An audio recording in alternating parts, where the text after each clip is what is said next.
Welcome back to another episode of Wednesday Wisdom on the Educational AD Podcast. We'll be right back with Dr. Megan Buning of FSU COACH. But first, let's hear from our podcast sponsors. We want to thank our newest sponsor, Gipper, for their support. Gipper is the way that athletic directors, teams, coaches, and schools create world-class marketing content. You can create custom branded content for your school's social media channels in seconds on any device and without needing any design experience. So simple, even I can do it. Go to Gipper.com for more information. Tell them you heard about it on the Educational AD Podcast. And thanks again to Gipper for supporting Wednesday Wisdom. We also want to thank Huddle for their support of the podcast. Remember, at Huddle, we power sports. Over 200,000 teams use Huddle to help their teams play better using video and analytics. Huddle's the complete performance platform. They have online tools, smart cameras like the Huddle Focus. They've always had analytics, but there's so much more. Huddle's also built for every level of play, from club and youth teams all the way through high school and college programs, and even the pros use Huddle to help their teams play at the highest level. You're in pretty good company with over 6 million users, including your student athletes. If you want to find out more about what Huddle can do for you and your program and how your school can become a Huddle school, go to huddle.com and talk to their professionals.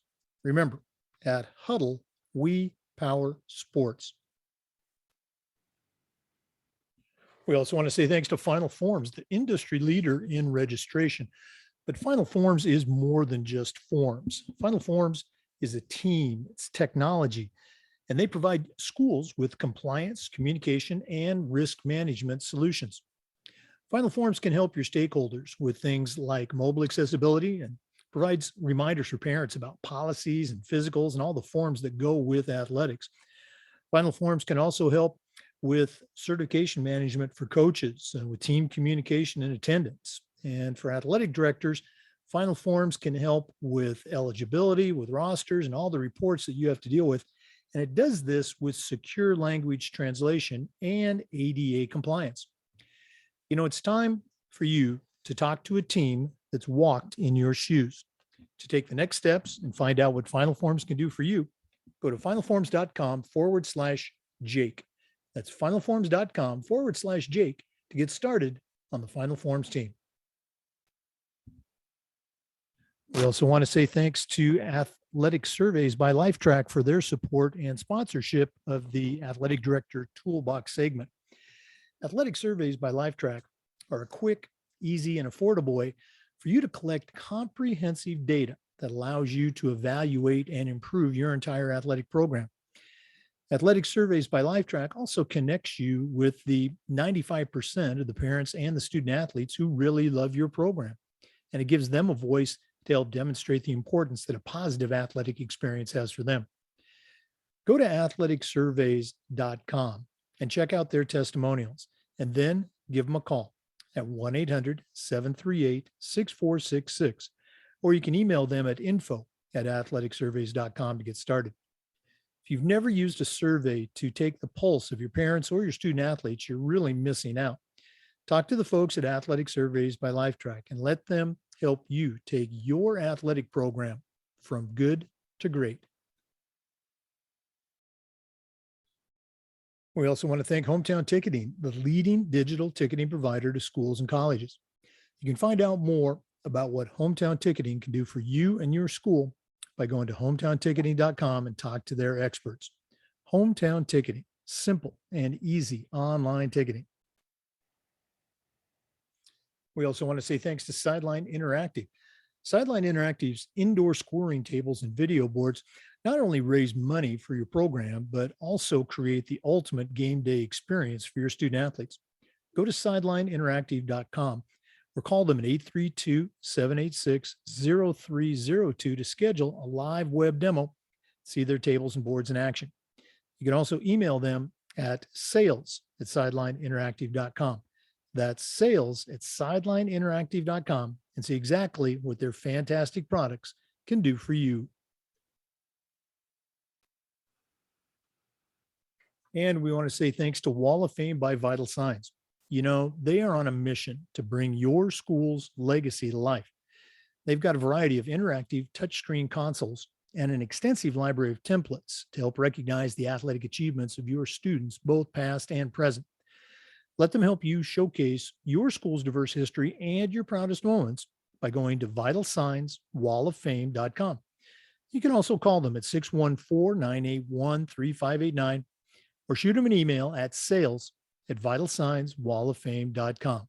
That's sales@vitalsignswalloffame.com. Let them help you bring your school's legacy to life. Hey, welcome back, everyone, to another episode of Wednesday Wisdom. Our guest this week is Dr. Megan Buning.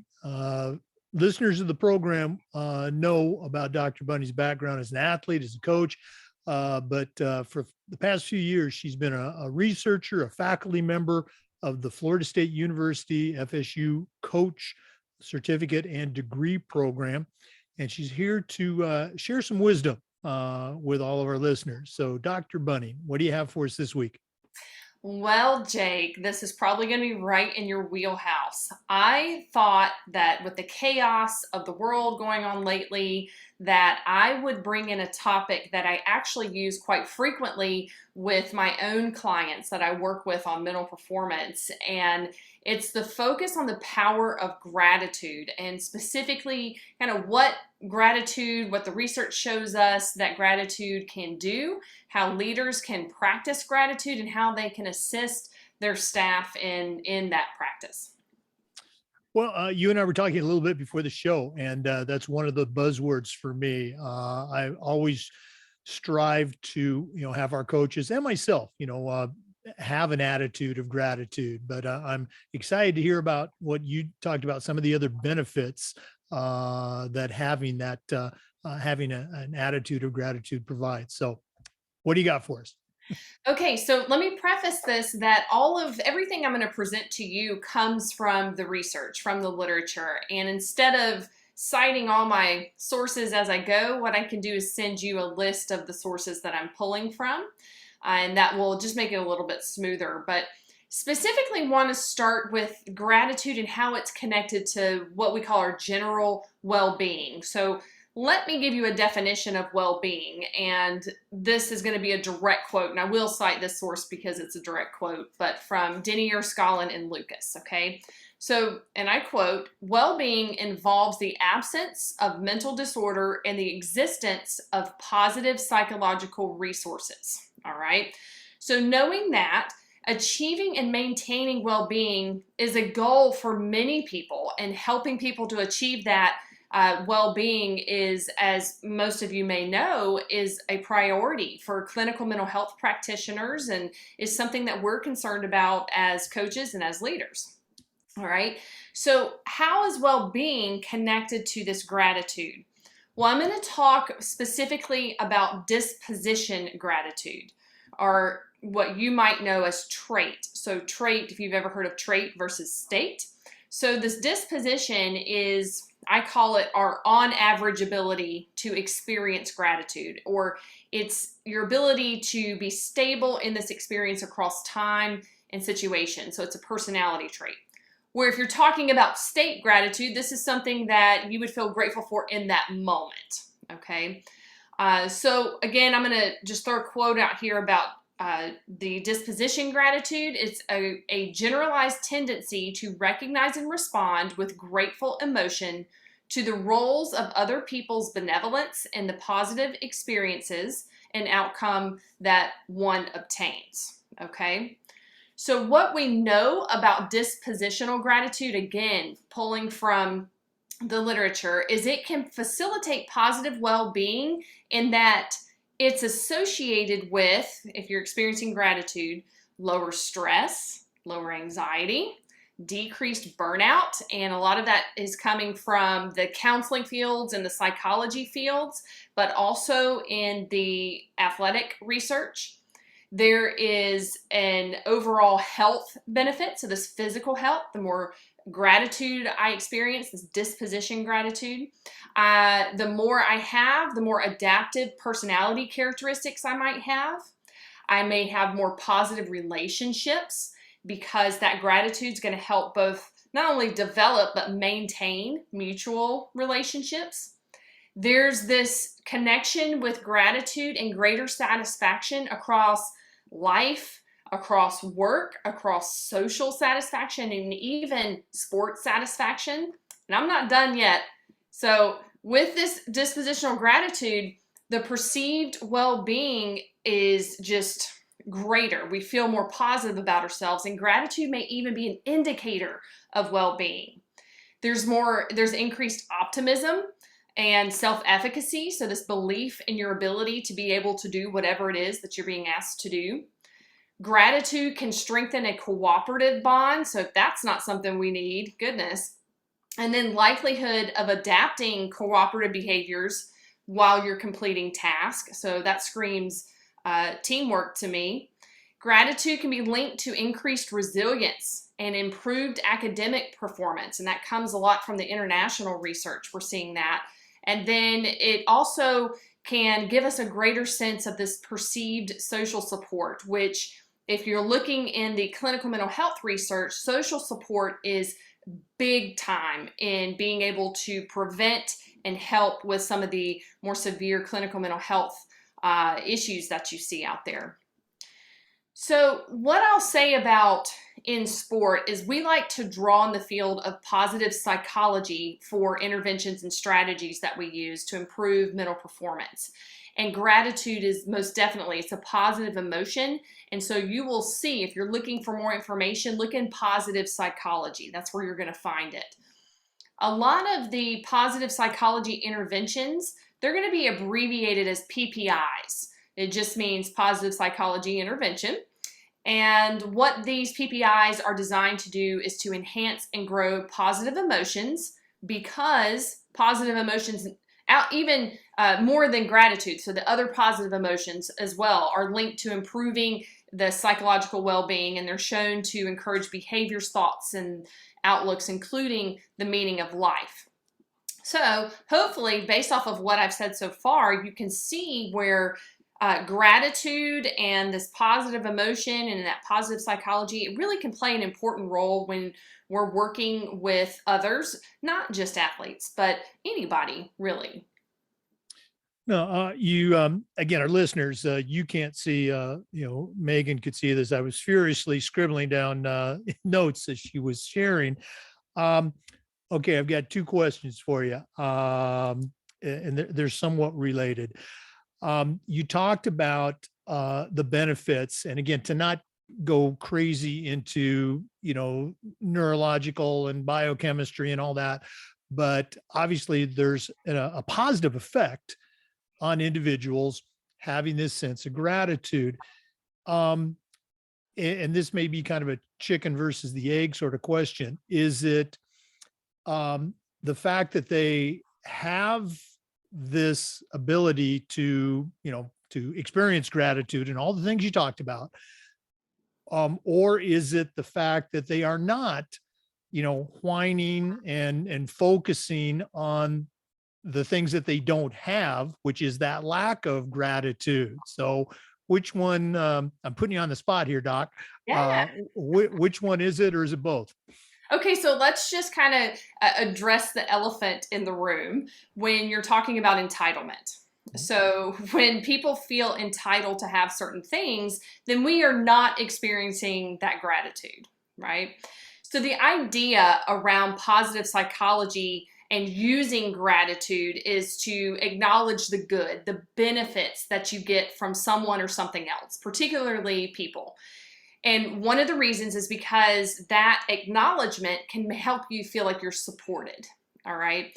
The other idea around using it is to actually enhance support, or that perception of support, which can lead to a larger social resource pool that folks can use. Again, I mentioned just briefly, and that's a whole different conversation about the value and the importance of social support.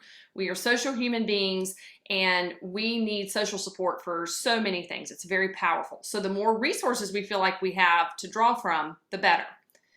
The use of positive emotions, including gratitude, can also help folks with more creative decision-making strategies and ones that are going to be adapted to situations, which means you're going to be better able to cope and enhance your problem-solving skills, especially in those situations where there's more pressure, and that's specific to gratitude. So, to answer your question, if we're doing all of those things and we're putting our focus on here's the good that I have, and here's why. And I'm going to talk specifically about the kind of key points when we're practicing gratitude, but acknowledging what the good in that situation is and exactly why, and pinpointing it to where it came from, helps put the focus on that versus what you said, the what I don't have, the I should be getting this, but I don't. It's kind of like the controllables versus the uncontrollables, isn't it? Mhm. No, Yeah. and you kind of answered, or you're on the verge of answering, my second question. So I'm not even going to ask that right now. But the things that you shared about enhancing, the ability, your adaptive abilities and cooperative and teamwork. And then at the very end, you tossed in creative abilities. Those are the things that we're looking for, in our young coaches, our older coaches. Anybody can have, the How Do I Coach Basketball or whatever it is book. But being able to, take those tools, if you will, and then apply them in a wide variety of situations with a lot of different people, and at the same time, keep yourself in that state of gratitude. Very cool stuff. We're going to take a quick break, but we're going to be back with some more. This is Dr. Megan Buning, FSU Coach Program, as part of Wednesday Wisdom on the Educational AD Podcast. Please stay with us.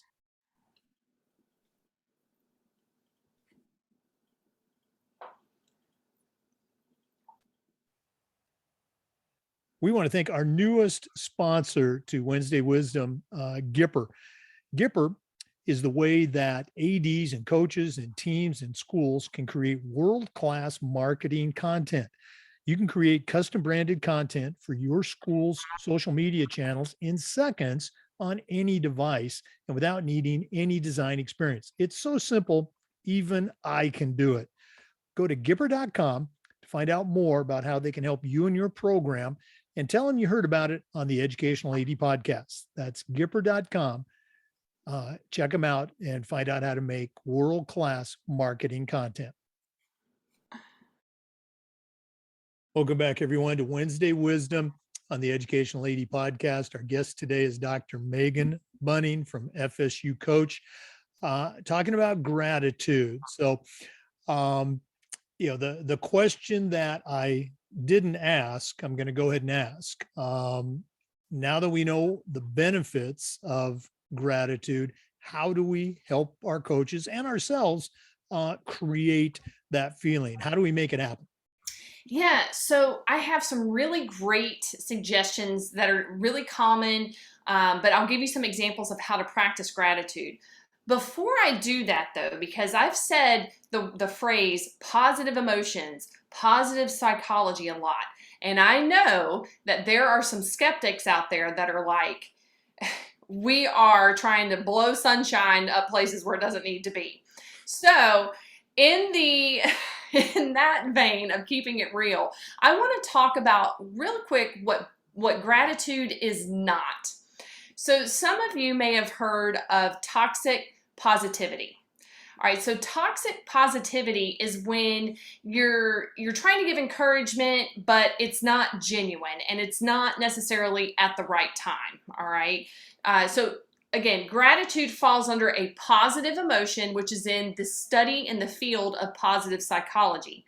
But when we are kind of blowing off people's emotions and we're not really hearing them, really giving them credit for the emotion that they're feeling, and we're just kind of displacing or denying the bad, so any stress or anxiety or negative emotions that people may be experiencing, you may be creeping into toxic positivity, and that is not gratitude.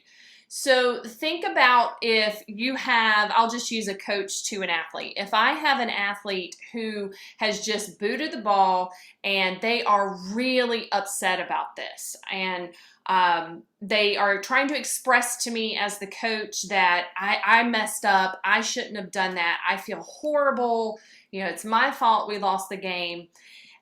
What I need to do is acknowledge that athlete's emotions. Let them experience it, all right? And then maybe help them kind of reframe. Well, what good came out of this? What can we learn from this, right? What toxic positivity would look like would be me saying, oh, it's fine. It's fine. You're okay. It's not that bad, and so I kind of gloss over. So if you've ever seen that meme where there's a dumpster on fire behind somebody, or they're in the middle of a burning house and they're going, it's fine, it's fine. That is toxic positivity, all right? So I wanted to be clear that just because I'm using the word positive, that does not mean that we are just throwing positive emotions all over the place, all right? So gratitude is a genuine acknowledgement of the good, the benefits that we are receiving and where they're coming from. And the cool thing is that we can actually practice gratitude and get better at it so that we can maybe receive some of the benefits that come with gratitude that are linked to well-being. And ways to do this is basically we're trying to shift our mindset from to what is going well versus what is not going well or what we don't have. Now, I do have to say the researcher in me kicks in with when we look at things in a negative light, sometimes it's not about entitlement. Sometimes it's our negative bias, this natural negativity that we have built into our brains, which is part of a defense mechanism, which is, again, another conversation. So sometimes it's not just a sense of entitlement. We have a negative bias, and so we're fighting against that. But we can work to shift that mindset. What is going well? So Dr. Robert Emmons, he's a psychology professor and a gratitude research at Cal Davis, UC Cal Davis. And he says that two key components of practicing gratitude, which both of these are going to embody reflection, which those educators that are listening, you know all about this, right? But two key components of practicing gratitude is one, affirm what is good about what you received. So you received something. Now you need to affirm that whatever you received had something good in it. All right. So affirm that it was good, and then acknowledge the role that other people or things, it's easy just to talk about people, played in providing that good. All right. So this was good. This is what I received from that. And this person helped me get that. All right. So before you think about doing this, and I thought this was really interesting from Dr. Emmons too, because I personally had never thought about this. It's kind of do a self-check. So one day, just kind of pay attention to how many times you actually thank someone.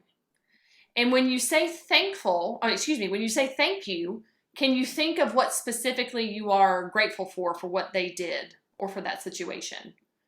So are you saying thank you just kind of empty? Like I'm just saying it as a response, or I'm just saying it to say it? Or can you actually identify what it is that you're thankful for, that you're thanking that person for? Are you not saying thank you?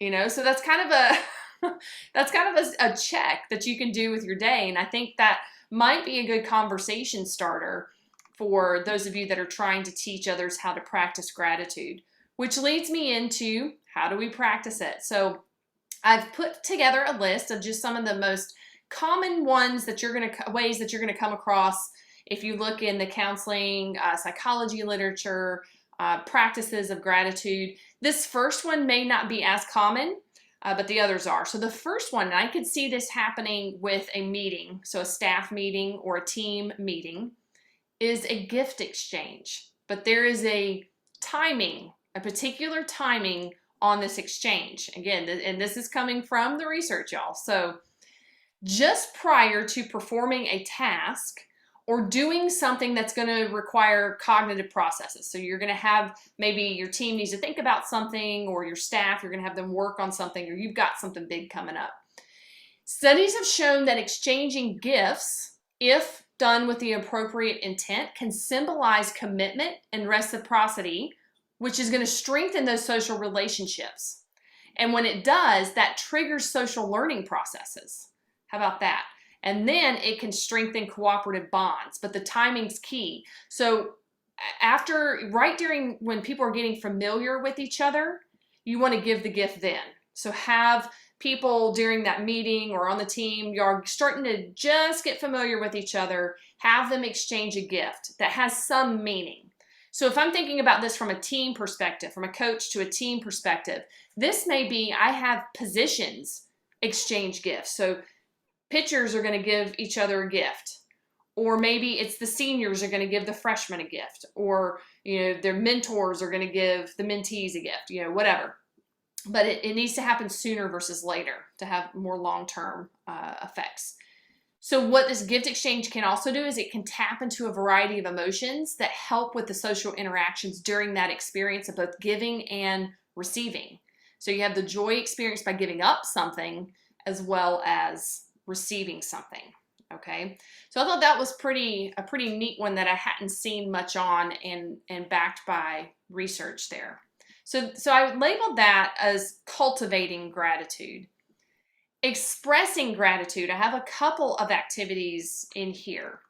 And these are going to be ones that are going to sound familiar to you probably. One is to write gratitude letters.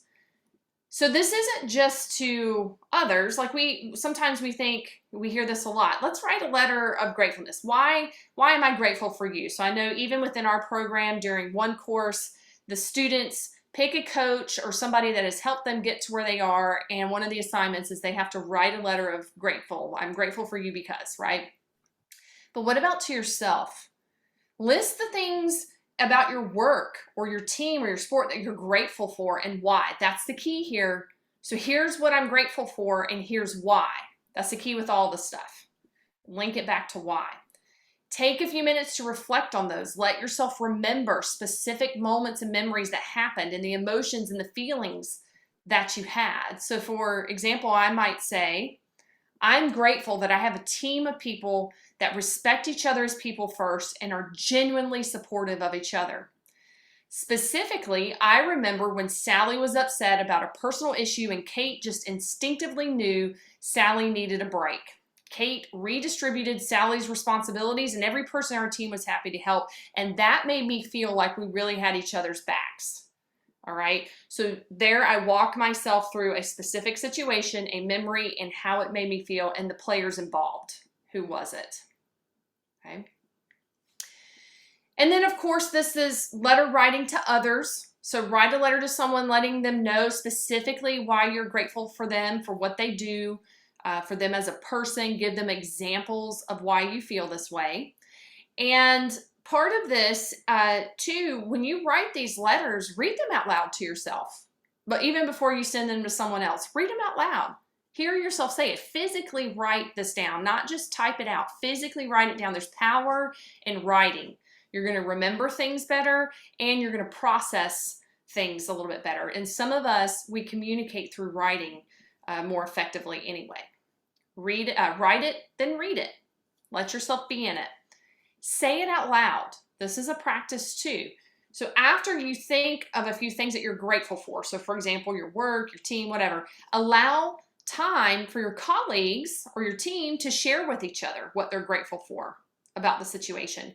I know coaches who actually do this in practice. At the end of practice, they'll, the University of Alabama softball, Coach Pat Murphy talks frequently about how he uses props and own-its. So he builds in time afterwards where everybody on the team has to do either a prop, so they give props to somebody.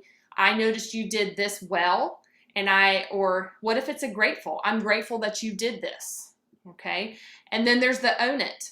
I messed up and I'm gonna do better. What am I gonna do better on, okay? So they take concerted time. Okay, so then my next category of activities is reflect on it. And reflection is going to be key across all of these, but these specific activities build in reflection. So take gratitude walks or sits. Go on a walk or sit in a location. Practice mindfulness with the purpose of being being where you are, taking note of all the things that are in that space and moment that you're grateful for. So for example, for me, it might be I walk around a ballpark while there are children there practicing, and I let myself be grateful for the coaches that are patiently working with those young children to teach them a beautiful sport, because there's so many lessons that come from and the benefits they'll receive. And I'm thankful for them because I don't do well with children that age. So I'm grateful that there are people that do, right? You can be grateful that someone invented bug spray, in that moment. Just kind of think where you are. The next way to reflect on it is a powerful tool that is used frequently, and it's journaling, gratitude journaling. Now, if you Google this, there are pre-made templates that you can use, or you can freehand it. Basically, you just keep a daily journal of what you're grateful for and why, and you reflect on those things. And being mindful in that time is the key. Be present there on purpose, thinking about those things.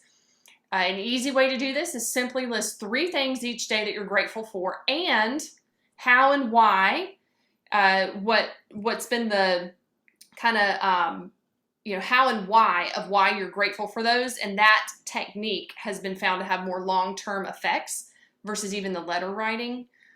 Even if you just do that each day for 1 week, so very short term. Finally, my last category are activities about immersing yourself. So this one's interesting too to me, and it's let yourself experience awe, or expose your team or whoever you're working with to something that is awe-inspiring. So awe and gratitude are connected in the research. Awe is when we experience a powerful something that's beyond our own understanding. Okay, and so a lot of times, if you think about the last time you were in awe, for me, it was probably in the last time, but I remember distinctly in 2017, we took our oldest daughter to Niagara Falls, and it was the first time that we had ever been there, and it was just jaw-dropping. So a lot of times this awe happens in nature, all right, or there's a landscape. And research supports that when we experience awe, we're more likely to be generous, to go above and beyond for others, so have this compassion. We even are more likely to make ethical decisions, act less entitled, and feel less important because we pay attention more to the roles that we play in society. So just think about kind of all those things and see if maybe, I know teams take trips a lot of times. Throw some awe-inspiring events in there. You saw me writing down notes like crazy. I can just think of all the different things that I could have done, with our coaches while I was an athletic director. Really, really practical stuff. And I love how you always tie it to the research. It's not anecdotal. It's solid stuff. And again, for our new listeners, you can Google Dr. Buning. She's a PhD, research scientist, but she was an all-American athlete, pro athlete, Olympic athlete.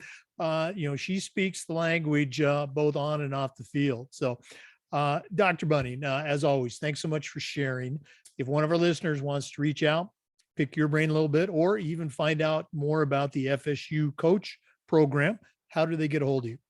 Sure. So the easiest way is going to be to email me at m.buning, m.buning @fsu.edu.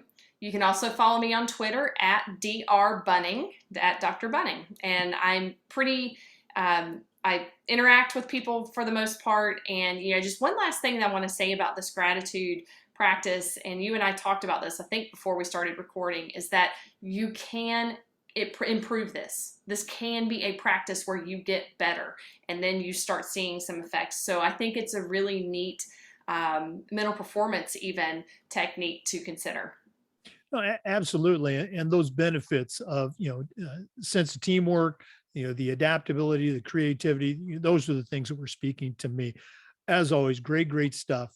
Thanks so much for sharing. And another thing, another way you can connect with Dr. Buning during softball season, she's a commentator for the SEC network. So, catch her on the SEC channels. Thanks so much for sharing with us today. Thank you. Thanks for having me as always. Oh, you bet. For our listeners, remember the Zoom recordings of all of these interviews get uploaded to the Educational AD Podcast YouTube channel. We appreciate you listening today. Come back again every Wednesday for more Wednesday wisdom, and just about every day for the Educational AD Podcast. Thanks again for listening. Have a great day. We want to thank all of our sponsors for making Wednesday Wisdom and the podcast possible. We want to say thanks to Wall of Fame by Vital Signs. Remember, they're on a mission to bring your school's legacy to life. Let them help you showcase your school's proudest moments, and go to vitalsignswalloffame.com. We also want to thank Huddle. At Huddle, we power sports. They have video and analytics, but they also have smart cameras. They have mobile apps. As a football coach, I used Huddle. As an athletic director, our school was a Huddle school. So go to huddle.com and find out how they can help your program rise to the best.